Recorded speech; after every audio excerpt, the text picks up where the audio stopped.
Welcome to People's Republic with Brian Griffith. We bring you news and analysis from the front lines of the global struggle for social and economic justice. People's Republic originates on KOOP Austin and is also syndicated on WHIV New Orleans. I'm your host, Brian Griffith, and here's what's going down in your backyard and across the world.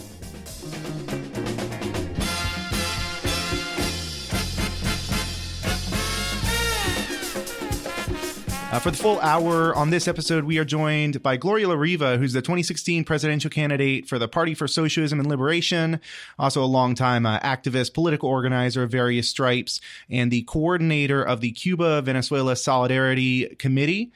She just finished up a nationwide speaking tour about her experiences in Venezuela this past year. So thank you very much, Gloria, for coming on once again.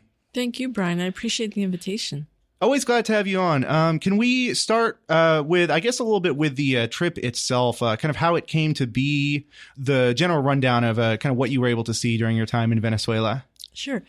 Being in Venezuela from February 12 to March 12 this year, in the middle of a very intense aggression of the United States against the country and the challenges that the government is facing, along with the people, with the U.S. sanctions, I saw so many things there that discounted the U.S. media lies of the New York Times, Washington Post, CNN, even National Public Radio, that, of course, I needed to share this. It's not just for my personal knowledge or experience. And therefore, reporting for Liberation News, I was able to visit 40 cities and multiple venues in those cities to relate what I have seen, including with video that I have taped and edited.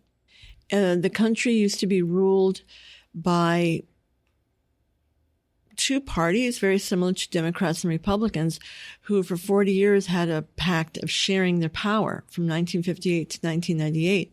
This is a country that has enormous resources in natural wealth. That is, the largest resources of oil in the world, the largest resources of gold. Oh, wow. And nickel ore. And they say diamonds. It's an extremely wealthy country, but the population was a vast majority who were in poverty because U.S., British, French, Dutch oil companies enjoyed super profits. And then, of course, a certain percentage to the 1%, the Venezuelan elite.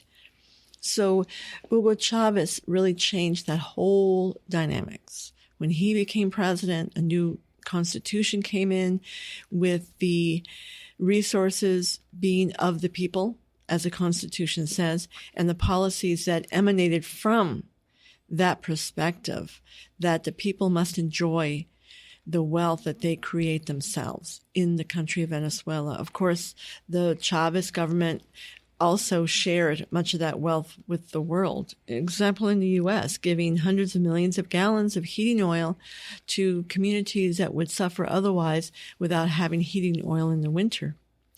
But to get back to this, so if you believe that the U.S. oil companies should be able to continue enriching themselves and that the population should be poor, well, you're going to support the U.S. media view, because they want to overthrow the president of Nicolas Maduro. And they tried to overthrow Hugo Chavez. If you are of those who believe that the wealth should be used to create the housing, as they've built 2.6 million homes at a very symbolic price, beautiful homes, to the population, people who need housing built for housing's need, for the people's need and not for profit. If you believe that education should be free, as dozens of universities have been built in 20 years for free education, and if you believe that healthcare should be free, that is being provided by 24,000 Cuban medical doctors right now in Venezuela in exchange for Cuba getting oil from Venezuela, a fair exchange. If you believe in all this benefit for the people, then you're going to accept the view and position that a president, Nicolas Maduro, who was elected last year by those masses, by 67.8% of the population, which supports that pro-people policy. That's the thing. It's a class struggle. Are you for the rich or for you for the poor? Are you for the rich or are you for the working class?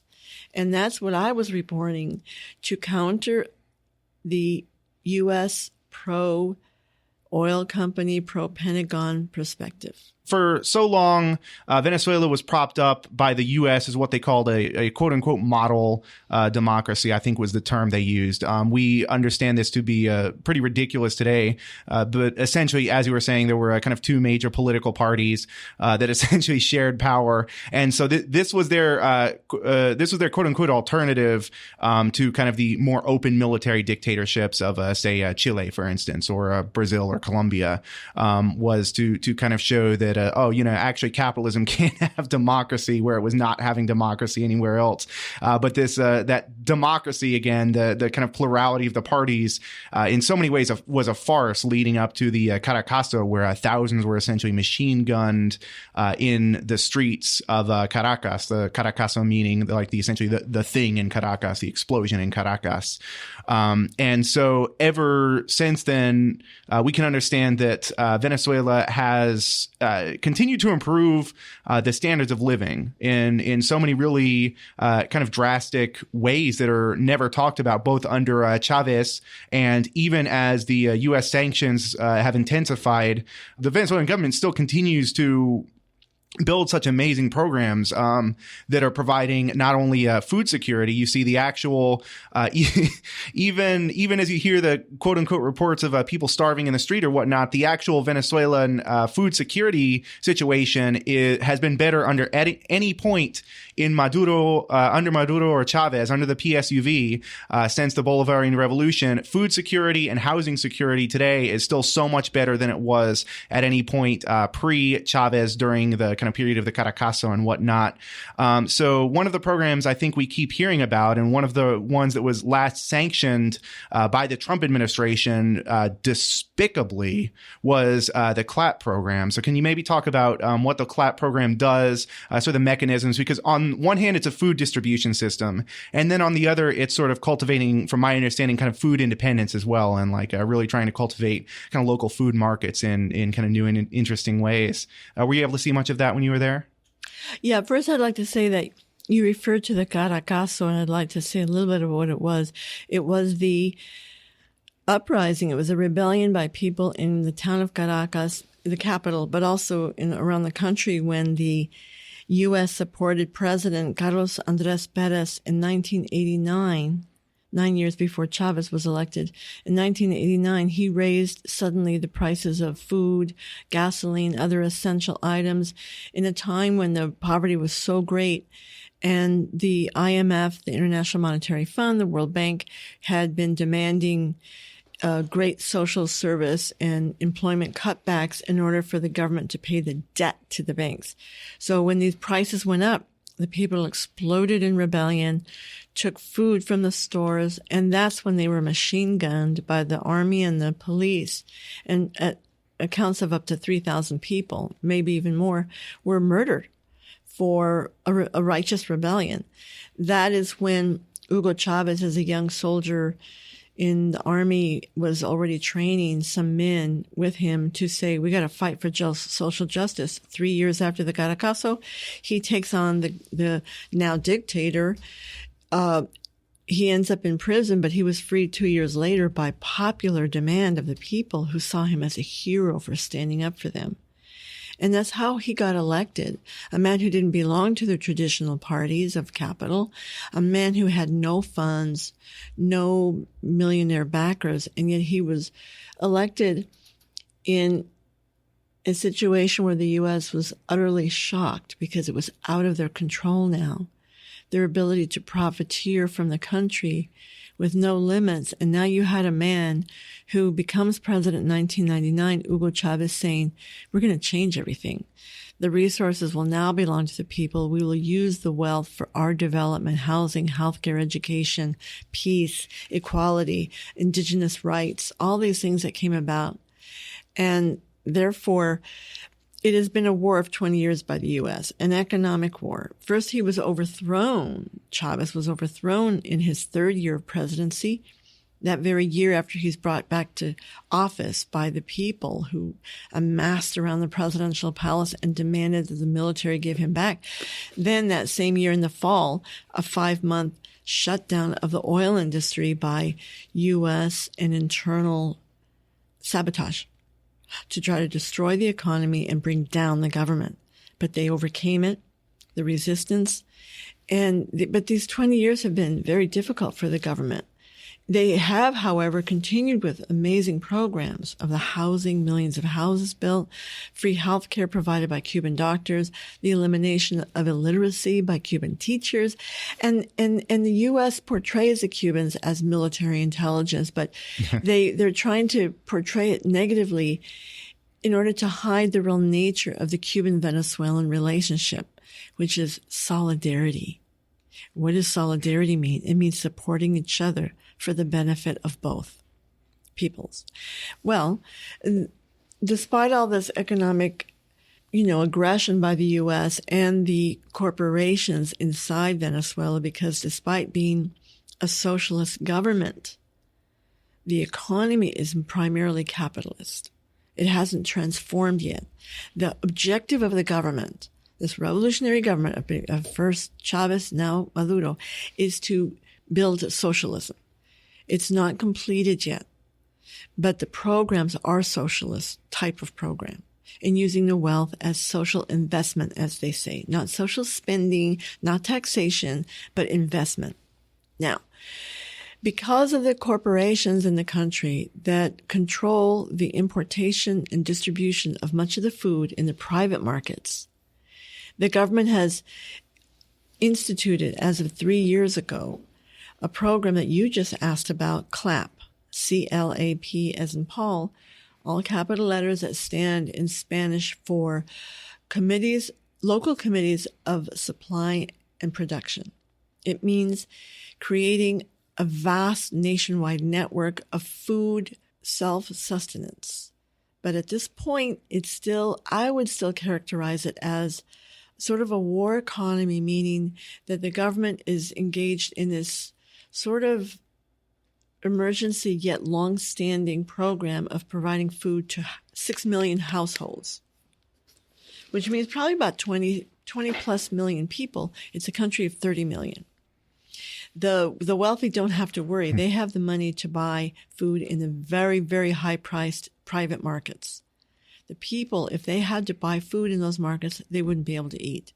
So the government for 3 years has had this program of a large box, I would say maybe 2 feet tall by 18 inches by 20 inches, something like that, big box full of grains, dried goods, cooking oil, flour, all kinds of things for the family, plus chicken, eggs, beef, all of this to provide for a family per month costs to the family 2,800 bolivares. That's their currency, bolivar. 2,800. If you bought that same food in the market, private, it would be 117,000. 2,800 versus 117,000. So it's a government that's making sure people don't go hungry. And so it really just explodes the myth of the U.S. media that says people are starving to death. Wrong. And that also kind of brings into the kind of point we've been at in the past few months with kind of first the self-declaration of a relative unknown in the country, Juan Guaido. At the time he declared himself "quote unquote" president, 81% of people in the country had never heard the name Juan Guaido before. So he essentially attempted to declare himself president. He was supposed to have held elections within 30 days, which would have expired either in late February or early March. I don't know the exact date. And kind of at that point, after his 30, quote unquote 30 days were up, all of which was again a farce to begin with, since he never held any sort of government power. When those 30 days were up, the Trump administration essentially attempted to ram through, with the help of kind of war criminals like Elliot Abrams, who were previously connected to the Iran-Contra affair. The exact same people who were part of these same insurgencies, these far right-wing insurgencies in the 1980s. So it's like the Trump administration is bringing these people in and attempting to ram through quote unquote humanitarian aid.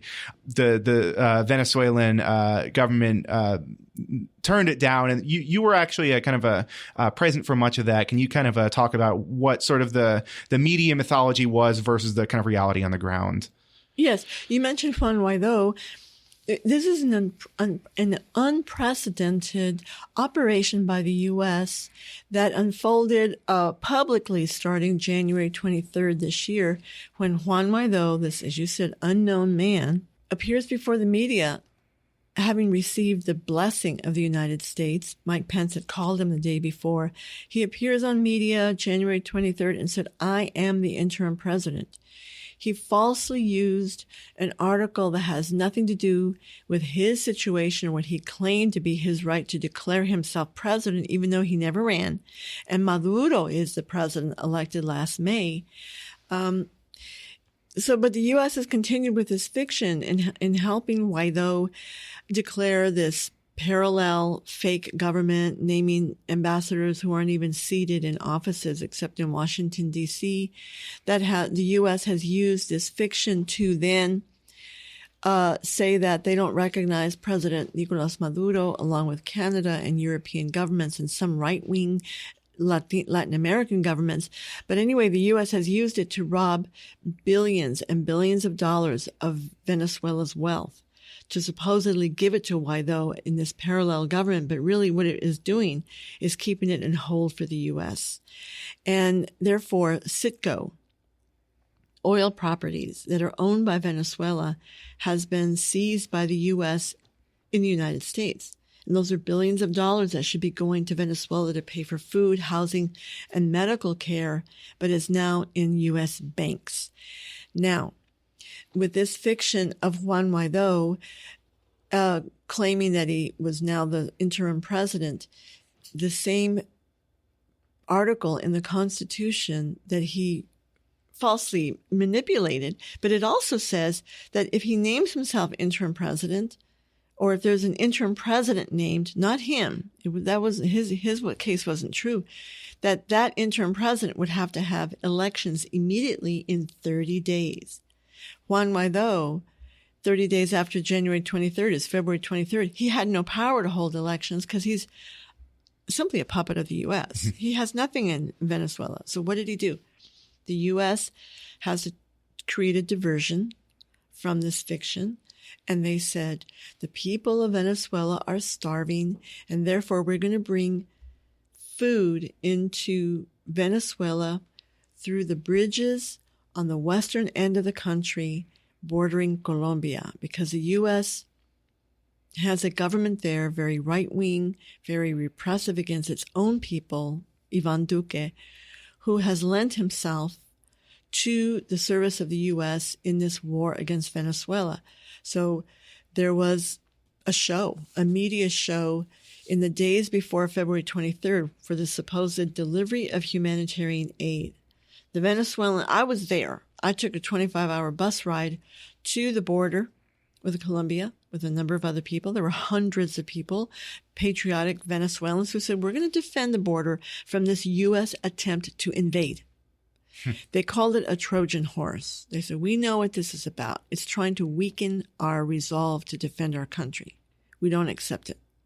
Another official mentioned that although the U.S. claimed they were bringing 70 tons of food, the government of Venezuela provides 12,000 tons of food to that region on a monthly basis. 70 tons versus 12,000 tons. It was a show. It was a symbolic show. And of course, as we established, the food shortage is not really the problem. It's not a shortage of food. It's the kind of private market. There's plenty of food in the country. But as you said, the prices are too high in the private market. That's why the government has this whole delivery of food to people's homes at a subsidized price, at a very affordable price.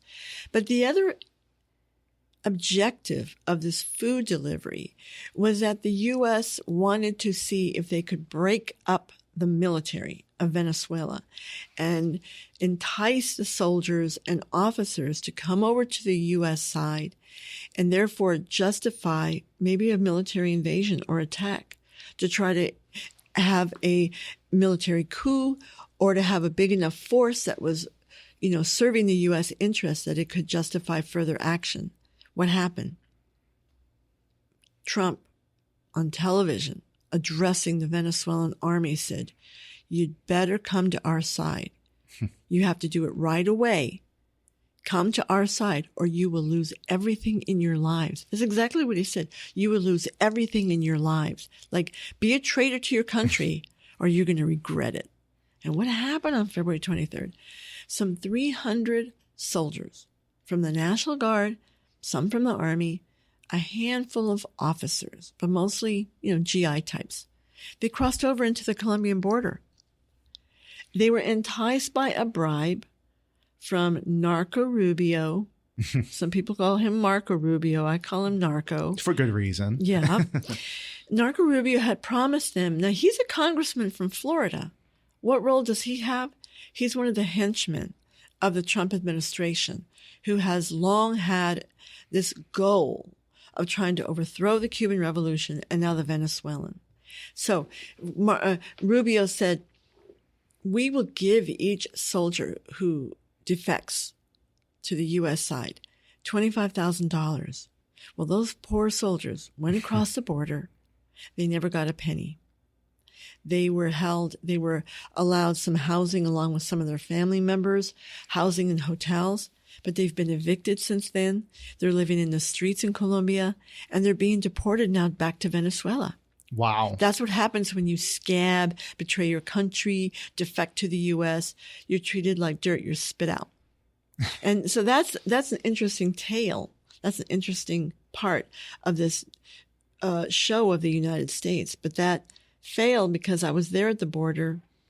There were 2 bridges that the Venezuelan people defended. I was their witness, reporting on what was going on, and I was at the Tienditas Bridge, which was on both sides. Entering the bridge 200 meters away, the Bolivarian National Guard, that is of the government, was protecting us who were there near the bridge from terrorist groups that were trying to break through and pretend that they were getting aid from the U.S. In the other bridge, bordering Colombia, in the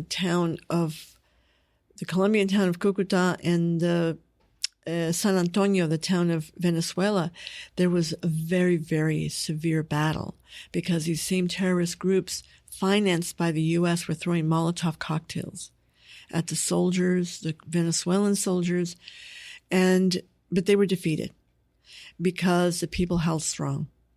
And so that was one more plot of the U.S., this attempted so-called humanitarian food delivery that failed completely.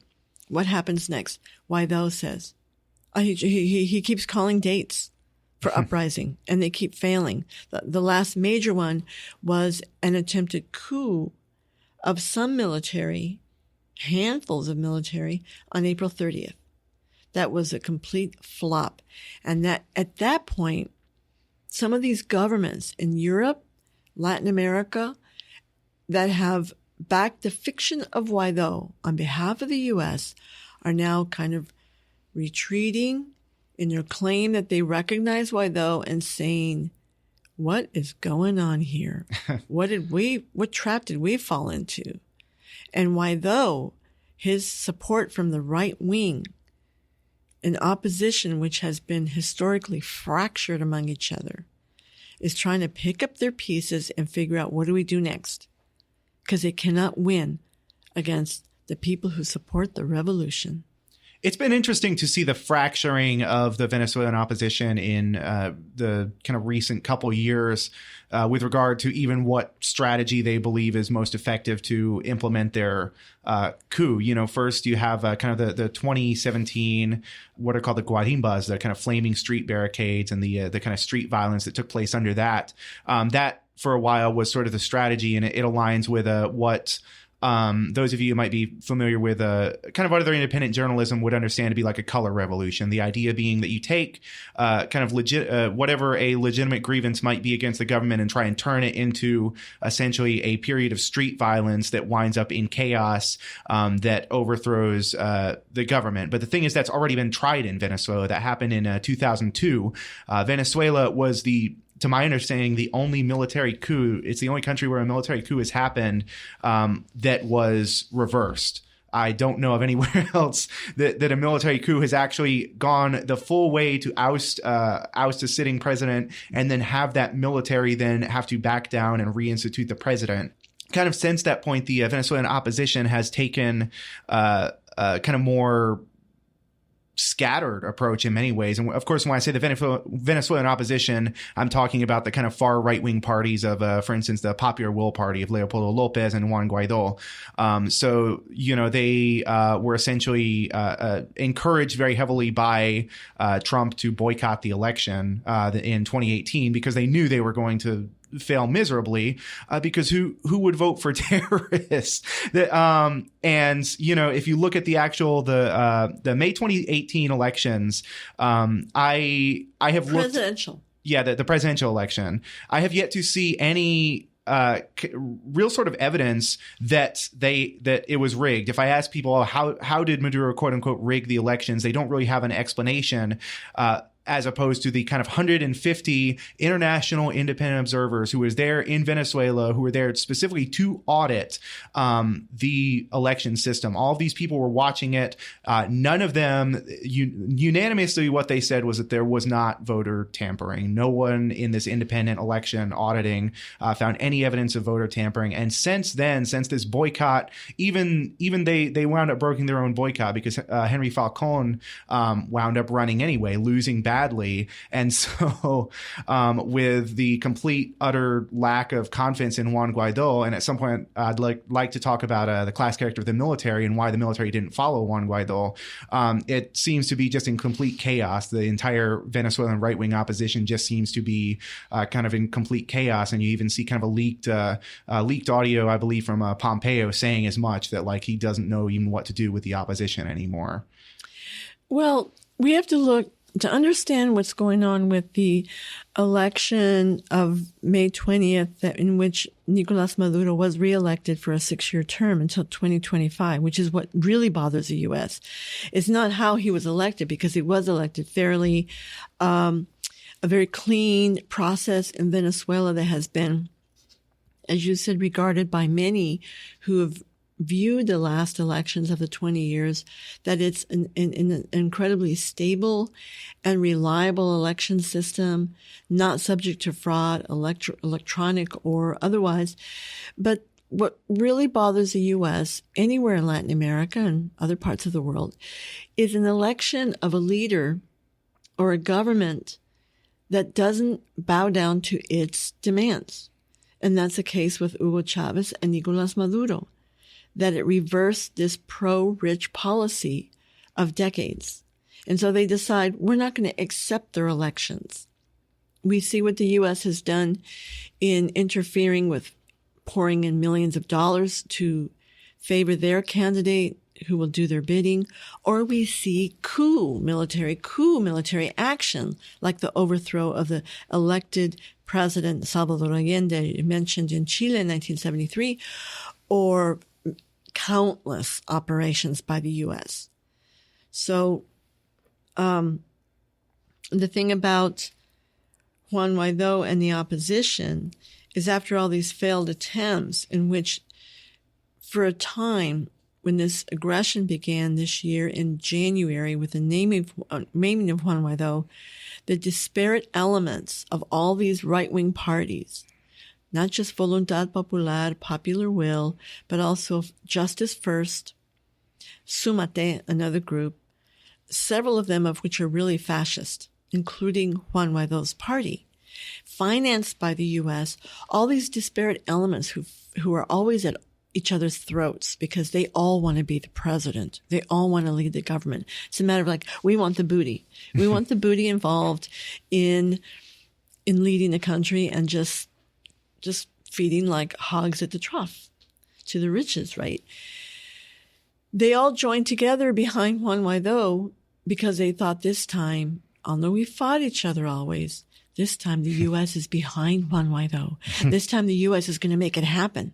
This time the U.S. will use its military and its power, its financial ability to sanction Venezuela and strangle it. And then we'll all benefit. But with the failure of Guaido, they're starting to fight each other again.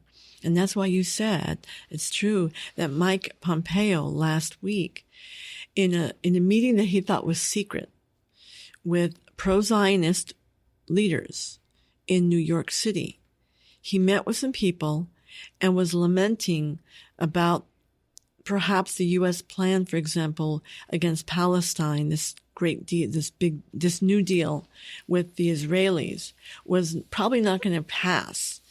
Mike Pompeo, the Secretary of State, also said, oh, and by the way, this situation with the opposition in Venezuela, he's like, it's disastrously dismal situation. He says there's 40 of them. They all want to be president and they can't unite against Maduro. He says, we don't know what to do with him. And he even was describing Juan Guaido as kind of like, maybe we can't stick with this guy. We got to figure something else out because he's a failure. And they're going to always fail because the majority of people in Venezuela know what it would mean if the rich came back in power. Not just to take back wealth from the people who've benefited from the sharing of the wealth, but the repression that would come forth if Maduro is overthrown. You're not just talking about replacing a man as president. You're talking about the forces that want to come in and crush the popular movements that have developed, the women's organizations, the military, which is backing this revolutionary ideal. I've met with many of those soldiers. I met many of the officers in different circumstances in my month stay in Venezuela. They're for socialism. The leaders of the military. It's an interesting phenomena. Sometimes people in the U.S., we're not used to that kind of thing. What does revolution mean? A revolution for the people. An attempt to build socialism. From what I've seen, there's so much kind of documented evidence of truly kind of vicious right-wing attacks. I think that there was and it's always against targets that are associated with Chavismo, whether that's public housing, whether that's there was the firebombing. This is all taking place in the kind of 2017 street violence with which I'm most familiar.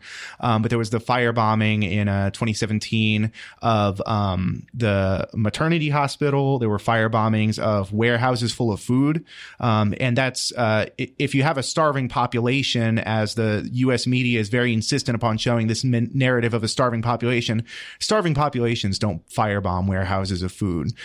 People who want to create a crisis are people who firebomb warehouses of food. But I think the most vicious of these would be, or the kind of one that I think would be the most, in many ways, symbolic of what kind of right-wing violence we were talking about. And this is in 2017, a year before the 2018 presidential election. So we're understanding the political context in which the Popular Will Party is operating, would be the lynching of Orlando Figueroa, who was a black man who was burned in the streets of Caracas. And the people burning him, I believe, were shouting essentially, "See," in Spanish, like, "See, black man, this is what happens to Chavistas," was sort of the lynch mob's kind of cry as they were doing that. And that sort of thing never got reported. And that level of the kind of imparity of the violence and the terror really never got reported. And to the degree that things are, when they're reported from an angle of just assuming that all of the violence is wrought by the government, wrought by the Chavista government.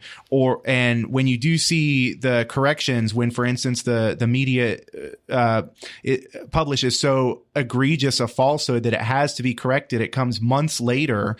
For instance, that the quote unquote humanitarian aid that was trying to cross the border, the Trump, John Bolton, Elliot Abrams, who were so worried about humanitarian aid, as that tried to cross the border, much of that was burned too. But it was clearly burned. There were hundreds of observers there, and it was clearly burned by the right wing, that was reported as having been burned by the Venezuelan government, even though people were watching it. And just that degree, like to me, it's always stunning, the openness with which, if you're looking closely at this sort of thing, if you follow the retractions that are made and you follow the independent media that, you know, again, have the video evidence of this, and this happening, it's such a level of kind of corporate hubris on the part of the kind of corporate media to do that sort of thing, to just straight up lie. I think the last few decades of U.S. aggression, whether it's Libya, Syria, Iraq, what they're doing against Iran, Venezuela, that the U.S. media has become more and more under the aegis of the Pentagon, of the CIA. It's like National Pentagon Radio, as one friend of mine has put it, because it's the same story. It's a universal portrayal, a false one, to justify U.S. action. The truth has to be the first victim, and it is. So if all the sources that people depend on, the New York Times, for example, they've been among the worst. They've been actually the worst, I think, in this false portrayal of Venezuela and the revolution. And so hundreds of newspapers in the U.S. reprint their articles because it's considered the newspaper of record. They've had horrendous articles that are outright lies. How do people counter that? How do people see what to do? That's why when I was in Venezuela, I called my people. I said, we got to have a tour. I'm willing to go all over the country to speak. And so 41 cities, including last night in Houston, almost all of them have been very large audiences of people who are looking in the Facebook, looking in social media, looking in the newspapers for Venezuela. They're actually looking. And a lot of people who've come are not deeply involved in leftist politics. They're people who have, peace activists or people who have doubts about what the U.S. is doing, not happy about the Trump administration. And all they can read about Venezuela is lies, but they're like, I can't trust this. I sense something wrong. So they're coming to the meeting to hear, what did you see? And I'm not the only journalist, independent, who has gone and come back with a similar story.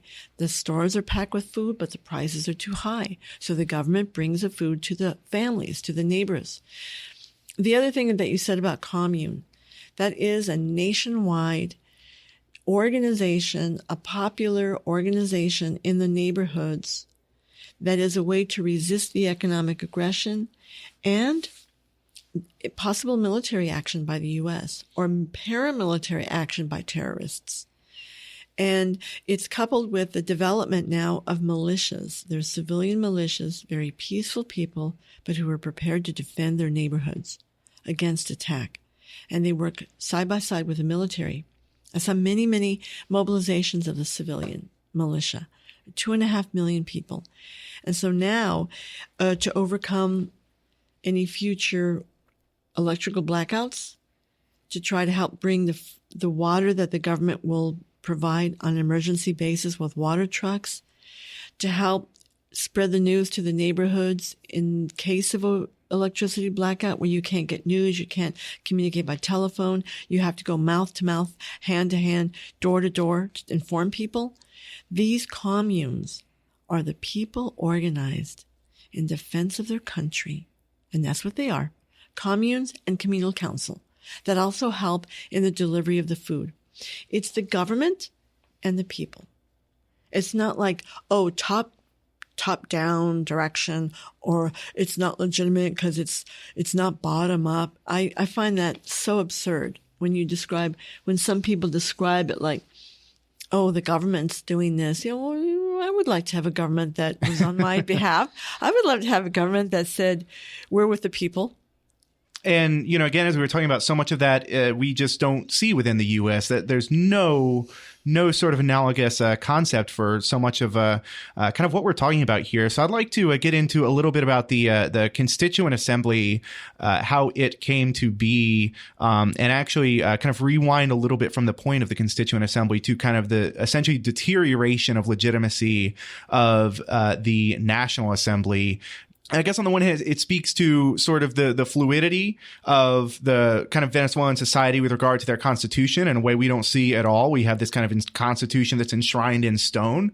And then it also kind of speaks to what would likely happen if you look at sort of the deterioration of that National Assembly for the one election where they were essentially the capitalist parties were kind of voted back in, and what they sort of did to kind of wreck the country before they were declared essentially in contempt by the Supreme Court. It speaks to kind of the other forces at play, because I think so many people, again, want to sort of think that these revolutions happen in kind of a vacuum, that, if there's some kind of imperfection within the Venezuelan government or whatnot, that the quote unquote, the people just rise up and destroy it and start the whole thing and over again. And somehow that's going to create a perfect society. But in fact, with the balance of power here, in many ways, the PSUV continues to represent kind of the most progressive option. And if you were to have that kind of power vacuum, if the Trump administration's plan were to come to pass that would overthrow the Venezuelan government, the only other power that would be able to replace the PSUV would again be these capitalists who, Juan Guaido's, I think, first kind of proclamation, or one of his first, was to say that if he, because he again declared himself the president, that he said he was going to dismantle the housing program. And so, as we're talking about, like, this is the kind of forces here. But yeah, I'd like to, if we can talk a little bit about that kind of struggle, starting with maybe the 2015 elections where the kind of right-wing opposition won, what they sort of did to lose their legitimacy and essentially find themselves a now defunct body, and how that led to a constituent assembly that in so many ways has kind of galvanized the Venezuelan people around really feeling a part of a participatory government that they would never kind of see within a place like the United States. Like the chance of us having a constituent assembly at this point are pretty low. Well, first, what is a constituent assembly? We're not familiar with that because, as you said, we have a constitution carved in stone of, I haven't calculated how many years old it is, but it is an ancient document that was written by slave owners. And the constituent assembly is a phenomenon that's quite common actually in other countries. And what it is a body of people from the population who are elected by popular vote to become delegates to an assembly, constituent assembly, that then rewrites a constitution for the country. We think that only one constitution can exist here because the powers that be, the capitalist powers, it serves their purposes quite well. And you can have a Supreme Court make all kinds of ruling against us. We know what they are. We're familiar with some of them. But in many countries, like after the end of apartheid in South Africa, they had a constituent assembly that rewrote the Constitution, reflecting one person, one vote. The Constituent Assembly in Venezuela in 1999, the very first year of Hugo Chavez's presidency 20 years ago, to show how bold he was as president, this Constituent Assembly that he called to be elected came together and wrote a new constitution that is still valid today.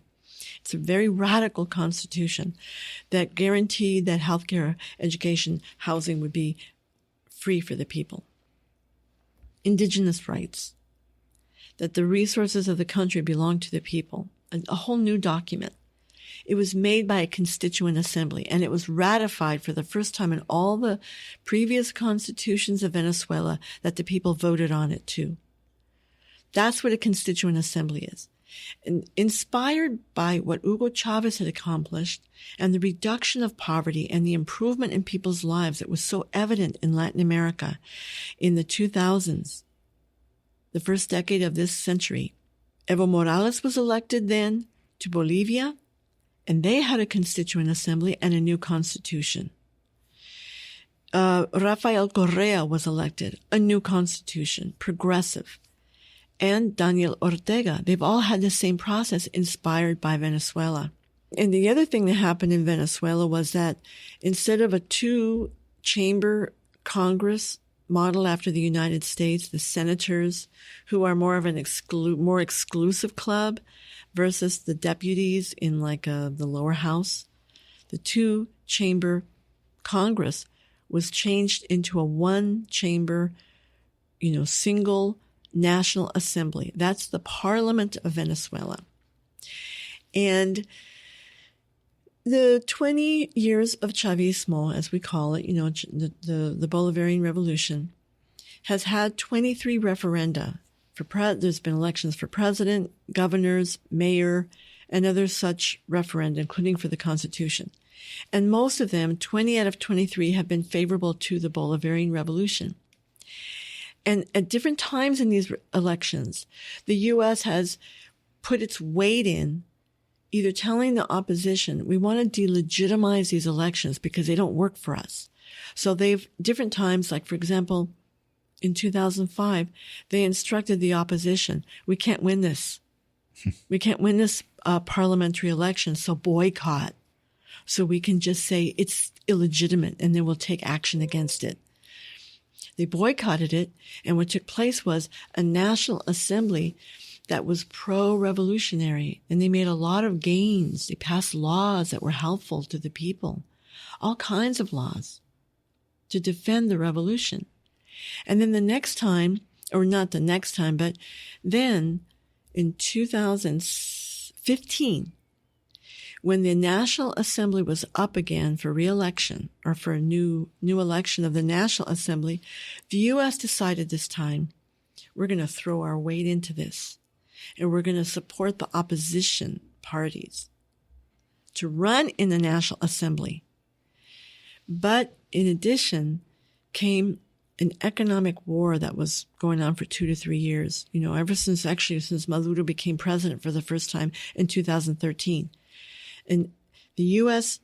engages in an economic aggression along with those corporations to hoard food, to make food disappear in the stores, to make things difficult for people, to help heighten the inflation. It's a whole economic aggression to make the population suffer through difficulty in obtaining food, toiletries, the kind of thing people depend on, and create discontent. When you have discontent in the population, often a certain section says, I'm not voting, like we see here. I'm not going to vote this year. I'm boycotting. It doesn't represent me. That was what was happening in 2015, along with the U.S. putting money into these opposition parties to win. And they did win.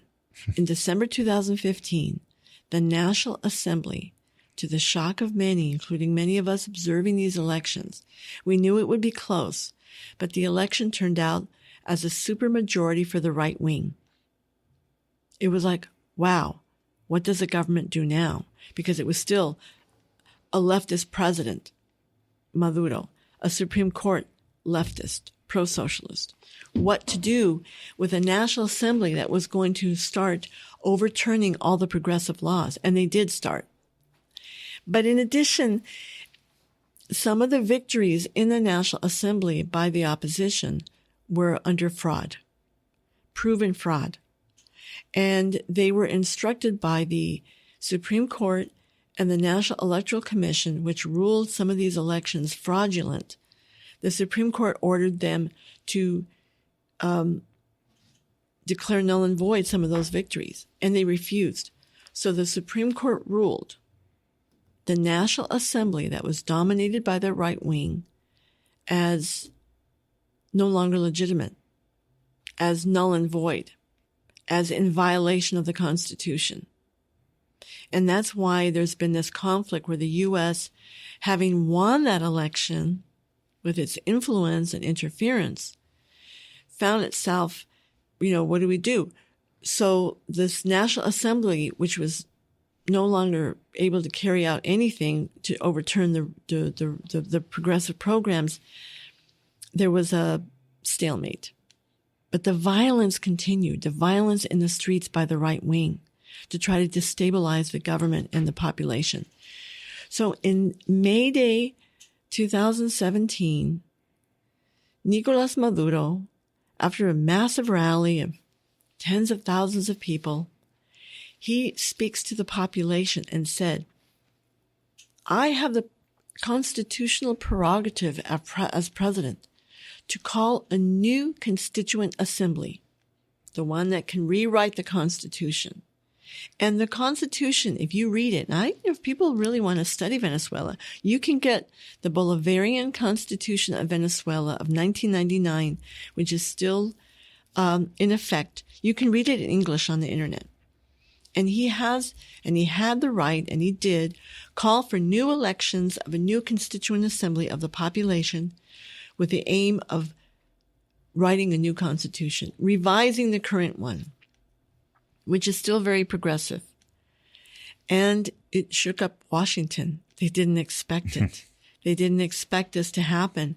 But the election was held that year, very interestingly. The Constituent Assembly was elected, and all of a sudden, the violence in the street stopped because the right wing was suddenly deflated. They had no way to fight this election of a new Constituent Assembly. And what happened in the population was people were relieved that the violence stopped. What was the violence like? It was burning metro stations, the subway stations. It was paralyzing. It was creating these huge barricades in neighborhoods where if you tried to go to work or cross it to go to the store, the right wing would kill you. And so people were terrified by this violence. So when this Constituent Assembly was elected, the violence stopped in the street. And it provided a lot of satisfaction in the population, which is why the next year, despite economic difficulties, because of the peace and this decisive move by Maduro, he was reelected by 67.8% of the vote. But the U.S. decided last year, this isn't going to continue. We're going to name a parallel government, which is why we are where we are today. You know, I was actually skeptical at one point that Juan Guaido had actually convinced the Trump administration, you know, because that was sort of the narrative I was hearing, that like Guaido convinced the Trump administration that he was the guy. They believed him and they backed him. I was thinking he was just essentially like their kind of sacrifice. Like it seemed for a little bit that he was worth more to them dead than alive, because if he was dead, they could use that as an excuse to do everything horrific that they intended to do. But no, it absolutely seems like this coup in many ways has collapsed, but the danger in so many ways continues. The kind of danger again of sanctions.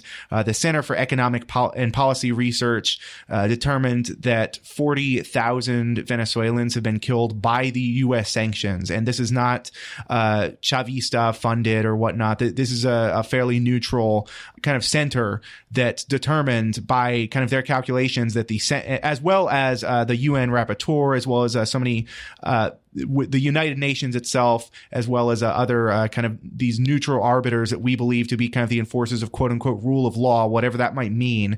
So many of these forces have just straight up said that the sanctions are causing deaths. Again, the Center for Economic and Policy Research put those deaths at 40,000 so far. And this is due to just the Trump administration refusing to live in the reality that the Venezuelan government is operational, that it is run by a socialist who is implementing, again, these kind of democratic reforms that really bring the people into a sort of political power and a sort of material stability that they did not ever have before the rise of Chavismo. That Chavismo itself continues as a revolution, and that the Trump administration, as much as they want to live in reality, as much as they want to deny reality, as much as they want to make the Venezuelan people suffer, they have lost this particular coup attempt. I'd like very much to mention also that it's not just Venezuela under attack in Latin America right now. John Bolton and the other officials of Trump have said outright that they plan to overthrow Cuba's socialism too, and overthrow the government of Nicaragua, which they have attempted plots before. In addition to Venezuela, it's quite a serious, brazen claim by the U.S., but they've tried to do that for 60 years against Cuba. They've thrown everything they can: invasion, plans for bigger invasion, biological warfare, terrorism has killed thousands of Cubans. And the biggest terror of all is the U.S. blockade of Cuba. But now they have intensified that blockade against Cuba and Venezuela by sanctioning the ships that deliver the oil, vast amounts of oil, to Cuba from Venezuela. In exchange, Cuba has 24,000 doctors and teachers in Venezuela. It's a fair economic arrangement. But to block Venezuela's oil from Cuba is really an act of war, in addition to these other acts of war called sanctions. And so we have to keep in mind that Cuba is under attack too. And I believe that the solidarity with Venezuela must extend to Cuba, must extend to Nicaragua, and any other country in the world. Look at Iran. Iran is sanctioned as well, North Korea. Countries that do not bow down to the dictates of Washington. And yet I think that the solidarity that's growing between countries, of China and Russia delivering the medicine that the U.S. is attempting to block to Venezuela, the countries, certain governments in the world that are saying, we will help you, and the governments that say respect their sovereignty, their independence, Nicaragua, Cuba, Venezuela, China, Russia, others that are saying that it's a dangerous world if the U.S. continues marching on with its armies. Not really armies, bombs, the sanctions. The U.S. has enormous economic, military, and financial power, but I believe the people ultimately have more power. And the resistance that I saw in Venezuela was remarkable, that despite all the hardship, they've gained so much more and are willing to defend it with their lives. We don't want that to happen. But the U.S., I saw personally in 3 visits to Iraq during the 12 years of the U.S. sanctions, a euphemism for genocide against Iraq. They bombed the country to smithereens for 43 days in 1991, destroyed all the civilian infrastructure of water, electricity, and food, and then for 12 years they blockaded that country completely. But the resistance continued. And yet the U.S. was determined they would have that oil and this geostrategic political control in the Middle East, first against Iraq and then other countries like Iran. And after 12 years of the Iraqi resistance, the U.S. found a pretext after 9/11 to obliterate Iraq, to carve it up. They want to do that with Venezuela. They're attempting it against Syria. We're living in a world of great U.S. military danger. And so with the U.S. media lies, with the politicians in Congress refusing to stand up to the Pentagon, Democrats and Republicans supporting this U.S. aggression in Latin America, we, the people, it's up to us. And I'm calling on the readers, the listeners actually, to follow a guideline of a lot of progressive media that we have put together, a list that's available on answercoalition.org. Again, answercoalition.org, which stands for Act Now to Stop War and End Racism. Scroll down a little bit and look up progressive media list. There's a real wealth of primary source material that you can read what is really going on daily in Venezuela. The resistance is going to continue. So we have been joined for the full hour of this episode by Gloria La Riva, who was the 2016 presidential candidate for the Party for Socialism and Liberation, as well as a longtime journalist, political activist, and organizer of various stripes, and the coordinator for the Cuba-Venezuela Solidarity Committee. Thank you very much, Gloria, for coming back on the show today. Thank you, Brian. I appreciate, again, the invitation to be here. Always glad to have you on. That's all we have for this week. You have been listening to People's Republic with Brian Griffith.